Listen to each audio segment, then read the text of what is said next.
आमे समस्ते आज एक घूर्णन चक्री करे समस्त एमती एक घूर्णन चक्री देखा समस्त जो मान पूर्ण घूर्णन होती निज निजर पूर्ण घूर्णन देखा कौन हुआ गोटे पूर्ण घूर्णन ये पूर्ण घूर्णन केते डिग्री 360 डिग्री। अच्छा एबे अधा घूर्णन देखाओ अधा घूर्णन अधाटा देखाओ एमि देखाओ अधाटा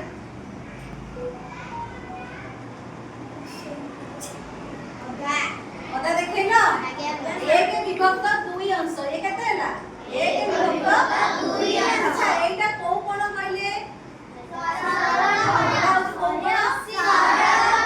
केते डिग्री 180 डिग्री एटा होय 180 डिग्री।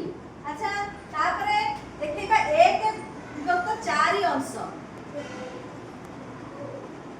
1 विभक्त 4 अंश समस्त देखा एक समस्त हम 1 विभक्त 4 अंश समस्त 1 विभक्त 4 अंश देखा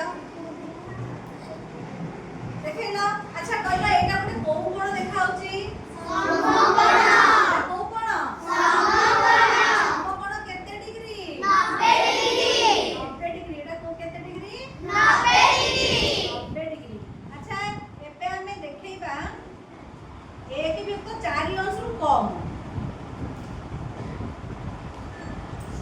अल्प खोलिबा देखिला।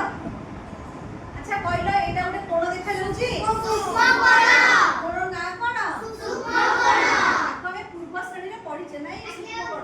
अच्छा सूक्ष्म कोण केते डिग्री रु कम 90 डिग्री 90 डिग्री रु कम हेले से होची सूक्ष्म कोण। अच्छा तापरे 1 विभक्त 4 अंश रु अधिक करिबा